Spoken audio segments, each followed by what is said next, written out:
자, 안녕하십니까. 외국어 영역의 로즐리 선생입니다. 오늘 이 시간에는 여러분들에게 독해 컬렉션이라는 이름으로 효율적이고 효과적인 독해 학습 방안에 대해서 설명할까 하고 이 자리에 섰습니다. 실제 이제 재학생들 기준으로는 여름방학이 도래합니다.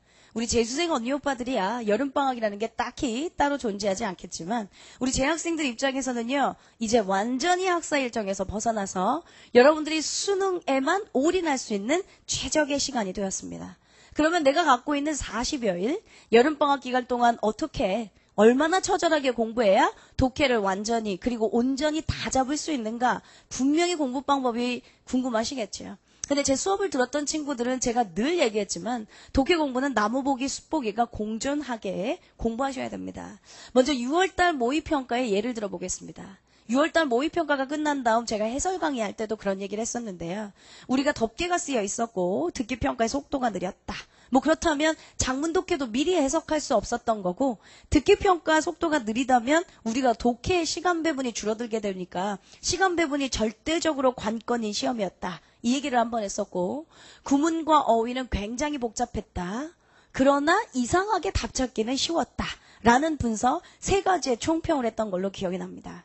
두 번째, 구문과 어휘가 어려워졌다라고 하는 건요. 속칭 말하자면 여러분들이 독해하셨을 때 나무보기요.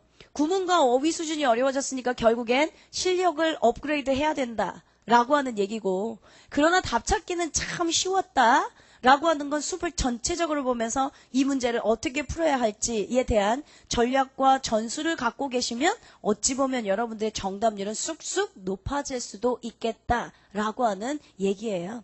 우리 친구들이 잘 보면 두 가지, 즉 나무보기와 숲보기가 병행해야 된다라고 하는 얘기를 누누이 얘기해도 누락하는 경우들이 꽤 많더라고요. 우리가 쉽게 말해서 구조와 구문 독해는요. 여러분들이 한 문장씩 정확하게 해석하는 연습입니다. 즉 한 문장씩을 정확하게 해석하는 연습이요. 그러니까 본동사 찾고 수식을 어떻게 받았고 얘가 대절인지 대관계대명사인지 구분을 해야 되고 기타 등등 여러분들의 정확한 어법에 대한 배경 지식도 있어야 되고요. 정확한 한 문장씩 해석이니까 당연히 어휘에 대한 것도 갖고 있어야 되고요. 관용어구 구문에 해당하는 것도 갖고 계셔야 되고요. 참 많은 것을 요하는 게 구조나 구문 독해입니다. 됐죠? 근데 그 밑에 숲을 보는 유형과 단락 독해라고 하는 건 문장 전체, 지문 전체를 바라보는 거죠. 아까는 한 문장씩을 정확하게 문장을 해석했다면 이제는 이제 지문 전체로 이 단락이 어떻게 주어졌는지 숲을 바라보는 연습이야. 속칭 말하자면 여러분들의 리딩 스킬에 해당하는 파트가 바로 숲보기 연습입니다. 두 개가 반드시 병행되어야 여러분들은 만점을 얻으실 수 있습니다. 속칭 말해서 너무 요령을 써서요. 리딩 스킬만 강조해도 아무리 좋은 리딩 스킬도 여러분들이 한 문장씩의 정확한 해석이 안 되면 말짱 도루묵입니다. 어디가 중요하다는데 그 중요한 문장 해석 안 되는데 너 답을 어떻게 찾을 거니? 맞지? 혹은 너무 또 구조 구문 독해만 강조하시면요. 우리 수능은 읽고 이해하는 거예요. reading comprehension이잖아요. 읽고 이해해서 답을 찾는 게 목적인데 여러분들은 분석만 하시다 끝나는 거죠. 그러면 또 그것도 너무 지역적으로만 바라보니까 출제자의 눈이 없어서 그러니까 정답에서 벗어나는 경우들이 많다고요. 두 개가 병행돼서 공부해야 된다라고 하는 게 제가 무슨 말인지 조금 더 세부적으로 말씀을 드리겠습니다. 여러분들은 한 문장씩 정확하게 해석하는 이 구조 구문 독해에 각각의 장점과 단점이 있단다. 내가 요거부터 먼저 여러분들한테 설명을 할게요. 구조 구문 독해 한 문장씩 정확하게 해석하는 거라고 했죠. 무슨 장점이 있을까요? 완전 속 시원합니다. 여러분들이 그동안 막 단어 몇 개 갖고 내가 아는 거 갖고 꿰어 맞추기 뭐 이런 거 있잖아요. 그런 거 아니라 본동사 찾고 수식 찾고 이게 동격의 대절인지 뭐 관계되면서 목적격 관계되면서 생략됐는지 이런 것들을 제가 아주 자세하게 설명할 거거든요. 그러니까 여러분들이 이제 문장이 보이는 거죠. 한 문장씩이요. 해석이 되니까 완전히 속 시원할 수 있죠. 그래서 이게 결국에는 실력을 업그레이드 시키는 아주 좋은 강좌가 될걸요. 그러나 여러분들한테 단점은요. 최대한의 단점은 시간이 부족하시죠. 우리가 18번부터 50번까지가 있는데 언제는 내가 얘는 수식 받았어. 얘는 동격의 대절이었어. 얘는 관계 부사가 생략됐어. 이러면서 여러분들 판단하실 시간 없는 거 맞죠? 그래서 여러분들한테는 이 시간 부족 때문에 리딩 스킬이라고 하는 게 필요한 거예요. 리딩 스킬이라고 하다 보면 우리가 18번부터 50번까지 유형별 전략 전술을 배울 거거든. 유형별 전략 전술을 배우다 보면 결국엔 이 문제를 어떻게 풀어야 될 거다라고 하는 출제자의 눈이 생기기 때문에요. 오답률이 현저하게 줄어들 거예요. 오답률은 현저하게 줄어들 거고 어떻게 문제를 풀어야 한다라는 전략 전술이 있기 때문에 시간 배분은 아주 철저하게 되겠죠. 출제자의 의도를 알게 되면요. 오답률이 떨어지는 건 둘째치고 나머지 선택지 보기가 왜 답이 아닌지도 우리가 판가름할 수 있게 됩니다. 그러니까 이 지문 전체의 단락이 어떻게 구성되어 있는지, 출제자가 나한테 뭘 물어보는지, 그렇다면 이 문제는 어떻게 풀어야 되는지, 이런 것들 굉장히 종합적인 걸 많이 다루게 되는 게 바로 숫보기, 지문 전체를 바라보는 전술, 전략 전술 독해죠. 굉장한 장점을 갖고 있죠. 그러나 절대적인 단점도 있습니다. 무슨 단점이 있냐면 속칭 말하자면 이 지문 중에 어디가 중요하다야. 그래서 어디만 갖고 답을 찾은 거지. 답은 맞았어. 근데도 넌 아마 찝찝할걸? 나 답은 맞았는데 이게 진짜 내 실력인 것 같지 않고 대충 단어 몇 개 꿰어 맞춰서 찝찝한 것 같아 라고 하는 찝찝함을 갖게 돼요. 그래서 두 개가 병행되게 공부를 하셔야 된다는 거예요. 이 찝찝함은 아마 구조 구문 독해가 해결해 드릴 겁니다. 그리고 여기에 있는 시간 부족은 절대적인 또 리딩 스킬이라고 하는 숫보기 강좌가 여러분들한테 또 그 단점을 커버해 줄 겁니다. 두 개가 여러분들한테 완벽하게 되면 그것이 절대적인 독해의 공부 방법입니다. 한 문장을 보시더라도 꼼꼼하게 해석하시는 연습도 해야 되지만 문장 지문 전체를 바라보고 이 문제를 어떻게 풀어볼 것인가 이것도 연습을 해야 된다 이 말이에요. 다시 얘기할게요. 제 강좌 독해 컬입니다. 제가 독해 강좌만 4개의 강좌가 있는데요. 한창 또 여름방학이 되면 선생님 뭘 들을까요? 얘들아 TBS가 좋니? SBS가 좋니? 여러분들께서 서로들 질문을 더럽게 많이 하시죠.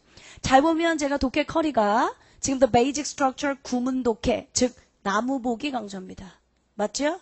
그리고 SBS라고 하는 유형 독해, 이게 숫보기 강좌고요. 다시 Further Practical Structure, 구조 독해, 다시 나무 보기 강좌고요. 그리고 이제 Reading Thinking Strategy, 읽고 생각하는 전략, 즉 단락 독해, 유형 독해인 숫보기 강좌입니다. 제 강좌의 커리도 4개 중에 제가 나무보기, 숫보기, 나무보기, 숫보기를 병행해서 놓았습니다. 선생님 4개 강좌를 다 들어야 돼요? 니네가 고1 때부터 내 강좌를 들었다 해도 내가 강좌를 다 들으라고 난 한 번도 얘기해 본 적이 없단다. 4개를 다 들을 수 있는 확률도 많이 없고요. 실제 현장 강의에서도 내가 재학생들이라면 어떻게, 재수생들이라면 어떻게, 뭔가 누락되고 그냥 설명 넘어가고 그런 경우들도 있어요. 그러니까 인강 친구들도 현명하게 선택하시면 돼요. 단, 나무보기와 숫보기가 공존하게는 하나씩 강좌를 선택하시는 게 훨씬 더 좋을 수 있습니다. 예를 들어 이렇게 나눠놓으면요. 일반적으로 여기가 조금 좀 쉬운 개념에 해당하는 설명도 훨씬 더 많이 얘기하고요. 그리고 이제 Further Practical Structure, FPS부터는 실전에 가까운 좀 실습에 난이도 있는 문제로 이루어집니다. 그러니까 고1, 2 저학년 친구들이라면 개념 정리부터 잘하는 게 좋으실 거잖아요. 그러니까 나무보기, 숫보기가 공존하게 개념을 정리해야지 라고 하시는 게 좋을 거고 지금 이제 시간이 없는 고3 재수생 친구들은 앞에 것까지 선수 강좌 들으려면 너무 시간이 많이 걸리잖아. 그럼 이제 나무보기, 숫보기가 공존하게 실력 단계로 여러분들이 정리를 하시면 되죠. 아니면 뭐 숫보기, 나무보기로 SBS, FPS가 됐던 아니면 FPS, 뭐 RTS가 됐든 RTS랑 뭐 아니면 더 베이직 스트럭처가 됐던 뭐가 됐든 나무보기, 숫보기가 공존하게 공부를 하시라고요. 어디에 편협되게 공부하지 말고요. 이해되세요? 그리고 지금쯤 여름방학 시점이면 예를 들어서 여러분들이 문제를 풀잖니? 문제를 풀 때 나 같으면 2가지 방법을 선택할 것 같아요. 문제를 여러분들이 스스로 학습하실 때요. 첫 번째는요. 그냥 숫보기로요. 뭔 소리냐면 그냥 모의고사 문제를 풀듯이 한번 푸는 거예요. 모의고사 풀듯이 푼다는 건 너네가 뭐 사전 탔지 않잖아. 그리고 시간 배분을 생각하면서 풀어야 되잖아. 그러니까 이 문제 어떻게 풀어야 되지? 이렇게 그냥 실질적으로 모의고사 문제를 푸시던지 푸시는 것처럼 연습을 하셔야 돼요. 그리고 나서 맞았든 틀렸든 그건 이제 여러분들의 정답과 상관없이 그 문제를 다시 똑같이 2번을 푸는 거죠. 한 번은 숫보기로요. 그리고 다시 복습하실 땐 나무보기로 아씨 내가 이 문장은 맞았는데 혹은 이 문장이 틀리면 틀렸던 대로 정확하게 해석하시는 연습으로요. 끊어읽기 하시고 본동사 찾으시고 왜 이게 대시 대절인지 대관대인지 한번 분석해 보시고 그런 눈을 갖고 계셔야 돼요. 그렇게 여름방학을 보내시는 게 현명할 수 있어요. 우리 친구들이 대부분들 보시면 양치기를 많이 하신단 말이에요. 양치기라고 하는 속칭 말해서 문제 양을 많이 늘리는 거예요. 그건 여러분들 9월달, 10월달에도 충분히 할 수 있겠다라는 생각 안 해보셨어요? 개념이 잘 되어 있으면 양측이 문제 풀면 얼마든지 할 수 있는 시간이 많아요. 그리고 9월달 되면 거의 10월달 초에 여러분들 또 추석 끼셨어요. 충분히 양측이 할 시간은 나올 수 있어요. 그러니까 여름방학이 내가 개념과 실전을 응용하는 최고의 시간이다라고 생각하시고 독해 파트에 해당해서 숲과 나무보기 공존하게 공부하시는 거 한번 해보셔야 될 것 같습니다. 제가 오늘 이 시간에 프로젝트를 하나 쭉 설명을 하려고 갖고 놓았는데요. 지금 이 문제는 주어진 문장이 들어가기에 알맞은 것은 해서 여러분들의 오답률이 많은 삽입 문제입니다. 삽입 문제가 잘 나오면요. 우리 친구들 잘 보면요. 넣었다 뺐다 할 때요. 2번 넣어도 말 됩니다. 맞죠? 3번 넣어도 매력적이고요. 4번 넣어도 느낌 좋고요. 그러니까 삽입하면 2번도 괜찮아, 3번도 괜찮아, 4번도 괜찮아. 계속 이렇게 되는 거죠. 제가 나무보기와 숲보기가 무엇인지 설명을 할게요. 여러분들 사실은 삽입 제거 문제가 나오자니 다 해석해야 돼. 이 문장이 흐름상 어디에 들어갈지를 판단하려면 1번에 들어갈까, 2번에 들어갈까, 3번에 들어갈까 다 봐야 되지. 뭐 주제 제목 찾기라면 어디 특정한 부분만 보고도 답을 찾아오실 수 있어요. 뭐 빈칸 추론이나 이어질 글의 순서도 여러분들한테 어디 특정한 부분만 보고 답을 찾아오실 수 있어요. 말하자면 그게 숲보기였어요. 유형별로 어떻게 문제를 풀어야 된다라고 하는. 그러면 중요한 문장이 나오겠지, 그치? 어디가 중요하다 했으니까 그 문장은 정확하게 해석하셔야 되잖아요. 그래서 나무보기, 숲보기가 공존하게 연습을 하셔야 한다 했던 거였어. 근데 삽입 제거 같은 문제는요. 처음부터 끝까지 어디 특정한 부분만 보고 답을 찾으실 수 없어요. 다 해석해야 돼요. 근데 다 해석해도 우리 친구들은 답을 틀린단 말이에요. 2번 넣어도 말 되고 3번 넣어도 말 되니까. 그러면 출제자의 의도에서 이 문제가 원하는 것이 무엇인지, 즉 유형별로 전략 전술을 갖고 생각하셔서 문제를 푸셔야죠. 왜 주구장창 해석만 하려고 해요? 주구장창 해석하는 게 나무보기죠. 구문독해요. 그래도 다 해석하셔도 답 틀리시잖아요. 그러면 말하자면 숲보기에 출제자의 눈이 필요하다는 얘기예요. 그러니까 이런 문제를 푸실 때는 어떻게 해야 되는지 제가 정확하게 설명을 드리겠습니다. 오늘 이 시간이 도움이 되면 더 좋겠죠. 삽입 제거 문제가 나오잖아요. 특히나 삽입 문제라면 흐름을 찾는 문제잖아요. 흐름에 맞게 흐름으로 보아. 주어진 문장이 들어가기 알맞은 것은 했으니까 1번부터 5번까지 흐름에 맞게 이 문장 박스에 집어넣어라 이 말이지. 그러면 제일 먼저 첫 번째 생각하실 거예요. 여러분들한테 토픽 센텐스는 첫 번째 문장에 주어지는 경우가 있고요. 그 다음에 이제 마지막 문장엔 conclusion이라고 하는 문장이 주어지죠.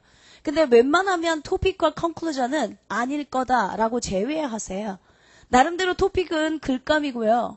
conclusion은 여지까지 했던 것들의 결론을 얘기해줘요. 그러니까 그 글감과 conclusion은 중요한 문장이야. 넣다 뺐다를 잘 못해. 그러니까 얘네들은 아닐 거고 나한테 정답률은 중간에 유동성이 많겠구나. 그 생각은 먼저 하셔야죠. 중간에 유동성이 많겠구나. 오히려 그러니까 글감 이런 데 빼고 중간에서 정답률이 많겠구나 라고 이제 먼저 가정하는 거예요. 이 문제를 풀 때 전략을 갖고 가자 이 말이지. 그리고 나서 두 번째, 흐름 찾으라고 할 때 진짜 중요한 얘기예요. 흐름 찾으라고 하면 문장마다 잘 연결됐는지를 판단해야 되죠. 1번, 2번 연결되나? 2번, 3번 연결되나? 3번, 4번 연결되나? 연결 안 되면 그 연결되게끔 문장을 집어넣어야 되니까요. 맞죠? 연결고리를 다 따져갖고 오셔야 돼요. 영어에서 연결고리 역할을 할 수 있는 거야? 두 문장을 연결해주는 연결사요. 그리고요, 앞 문장에 있는 명사를 대신해서 받는 지시사요. 앞에 있었던 명사를 다시 한번 받게 되는 정관사요. 반드시 이런 것들이 있을 거예요. 문장과 문장 사이에 연결들 해주는 연결고리가 반드시 있어요. 그 연결고리를 확인해가지고 오셔야 돼요. 뭔 소리냐면 여러분들아 뭐 이렇게 밑줄이 있는데 2번에 이 이랬다고 치자. 그러면 이 it은 앞번에 1번에 반드시 언급돼야 되는 거 맞지? 근데 언급이 안 돼 있다면 이 새끼 이상한 문장이거나 빼거나 뭐 문장을 집어넣거나 뭐 이런 연결고리들을 찾아야 된다고. 우리가 보시기에 2번 넣어도 3번 넣어도 말 될 것 같다. 그건 매력적인 거죠. 정답은 출제자 입장에서 하나밖에 없어야 되죠. 맞죠? 그러면 정답이 2번이면 나머지 3, 4, 5번이 아닌 이유를 출제자는 밝혀야 돼요. 그렇지 않으면 복수 정답으로 인정해줘야 된단 말이에요. 그러니까 답이 2번인 건 이해되는데 왜 3번이 답이 아니지? 이렇게 나오면 좋은 문제가 아니라고요. 수능 문제는 반드시 몇 번의 정제작원을 거치기 때문에 정답이 2번이면 나머지 3, 4, 5번이 아닌 이유를 밝힐 수 있어야 되고 그래야 복수 정답이라고 하는 거, 즉 둘 다 답이 됨 이런 게 없어지게 된다는 소리죠. 그러려면 이렇게 연결고리에 즉 이게 바로 말하는 논리성이에요. 반드시 문장의 논리성이 확인이 돼야 돼요. 지시사를 기준으로 2번은 연결되네. 연결사를 기준으로 3번은 연결되네. 요거 판단하시는 게 가장 중요한 매끄러운 확인이에요. 세 번째, 너무 당연한 얘기인데요. 넣은 다음에 뒷문장이랑 연결되는지, 넣은 후 뒷문장과 연결되는지 다시 확인하세요. 뒷문장과 연결되는지 확인한다? 이건 당연한 건데 니네 잘 안 해. 시간이 없다라는 핑계로. 뭐냐면 그래서 건방 떠나서 우리 친구들이 오답 내는 경우들이 많고요. 이렇게 있으면 2, 3, 4번 중에요. 이 문장을 집어넣으래. 2번 넣어도요? 말 돼요. 3번 넣어도요? 말 되고요. 4번 넣어도요? 괜찮아요. 근데 우리 친구들이 하는 건 뭐냐면 여기까지만 넣을 때까지만 해석하는 거죠. 2번 넣으니까 말 되네. 3번? 괜찮네. 4번 넣으니까 말 되는데? 그러니까 2, 3, 4 다 말 되는데? 이런 거죠. 근데 문장에 정답이 하나밖에 없어야 된다고 논리성에 근거해야 된다 했잖아.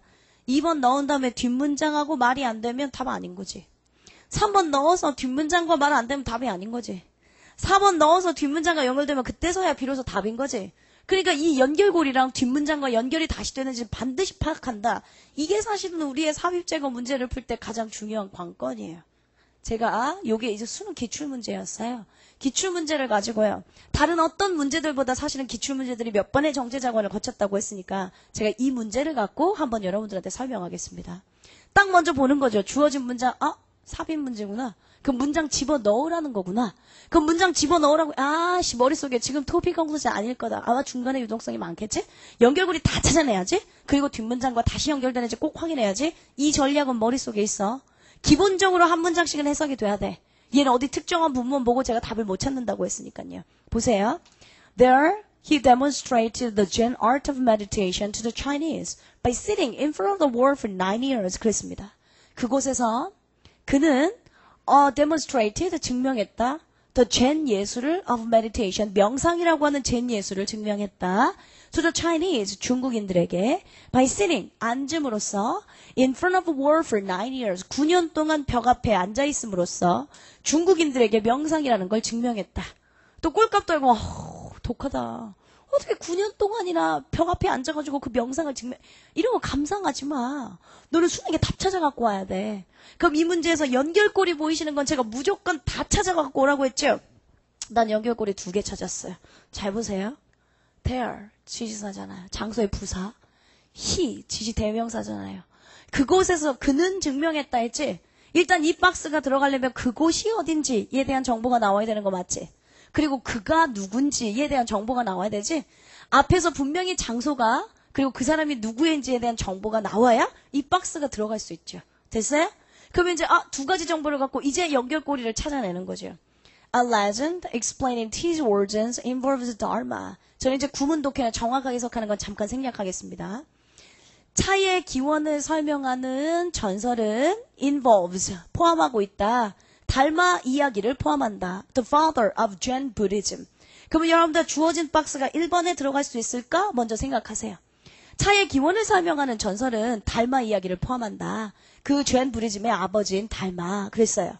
박스가 1번에 들어갈 수 있나? 생각해봤더니 없어요. 그가 누군지는 알 것 같지 얘들아? 달마 아저씨잖아요. 근데 그곳이 어딘지는 정보가 안 나왔죠? 그러면 그곳이 어딘지에 대한 정보가 없으니까 1번에 무조건 못 들어가네요. 이해되셨어요? 오케이. 그 다음에 연결고리 잘 판단하라고 했어. According to this legend, 이 전설에 따르자면 달마는 여행했네요. From India에서 중국으로 AD 520년경에 여행을 갔네요. 그럼 여러분들은 먼저 또 연결고리 잘 다 찾으시라고 했죠. 얘 좀 보세요. 이 전설에 따르자면 그랬습니다. 그럼 이 this legend, 이 전설은 뭔 전설이에요? 네. 차의 기원을 설명하는 전설은 앞에 있는 문장 대신해서 받고 있는 거 맞죠? 그러면 제 말은 1번 기준으로 앞문장, 뒷문장 연결되는 거 맞죠? 그러니까 주어진 박스 여기 1번에 못 들어가는 거 확실해졌죠? 네, 못 들어가요. 지금처럼 반드시 이런 연결고리들이 있다고요. 그럼 봐. 이 전설에 따르자면 달마는 인도에서 중국으로 여행을 갔다. 그랬어요. 그럼 여러분들 이제 2번에 들어갈 수 있는 확률이 있나 생각해야죠. 내 생각엔 이제 들어갈 수 있어. 그는 누구냐면 달마라는 정보가 나왔어. 맞지? 그리고 그곳은 어디냐면 인도에서 중국으로 여행 갔다 했으니까 그곳은 아마 중국인가 봐. 맞아? 우리가 필요했던 두 가지 정보가 결국에 2번 뒷문장부터는 다 있는 거네요. 그러니까 주어진 박스는 2번, 3번, 4번, 5번 이런 데는 다 들어갈 수 있는 상황이네. 맞니? 2번 이상이라면. 그러면 이제 2번 뒷문장 한번 가볼게요. But on a fortunate day, 그러던 어느 날 He fell into a light sleep. 그는 살짝의 잠에 빠졌어요. When he awoke, 그가 깨어났을 때 He was very angry with himself. 그는 자기 자신한테 너무 열받았어요. 잠에 깨고 일어났는데 자기 자신한테 너무 열받았대. So, he cut off his eyelid. 그래서 그는 그의 눈꺼풀을 잘랐어요. To make sure, 확실히 하려고요.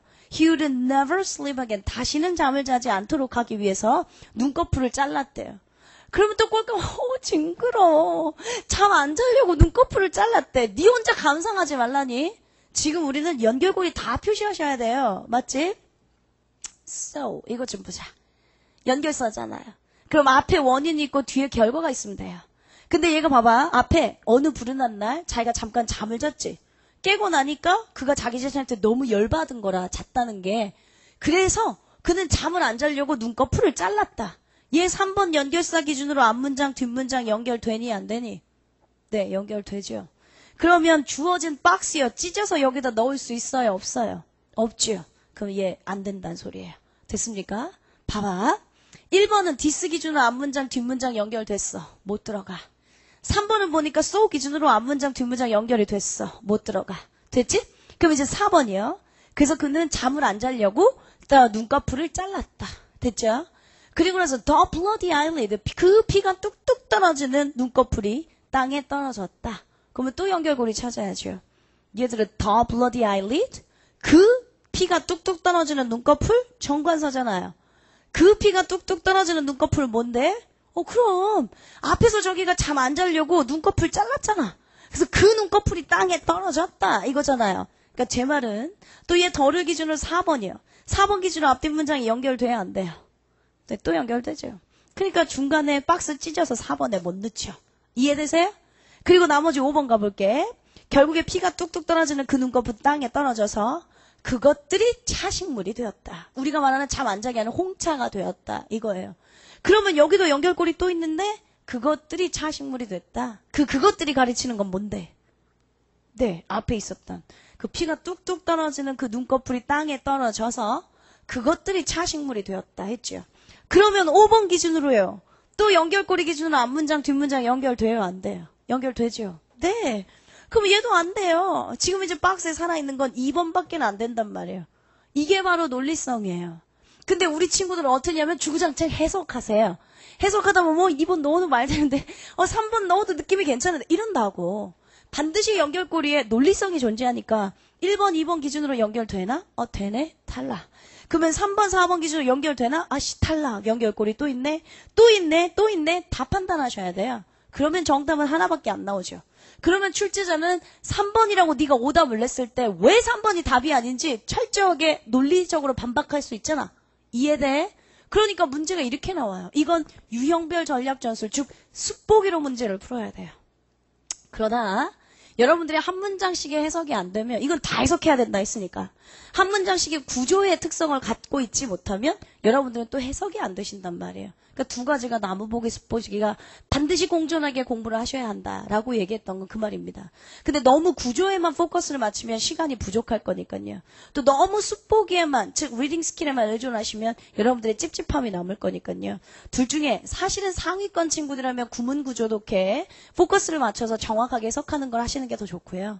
하위권 친구들이라면 어차피 다 해석이 안 되시는 친구들이니까 리딩 스킬을 조금 더 병행 많이 하도록 연습하시는 게 어찌 보면 더 효율적인 학습 방안일 수도 있습니다. 우리에게 주어진 시간은 사실은 맨 마지막 문장도 구조가 되게 복잡해요.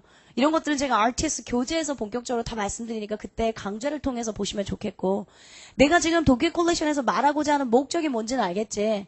어디 한 군데만 포커스 맞춰서 여러분들이 공부하시면 안 되고요. 두 개가 반드시 병행되게 해요.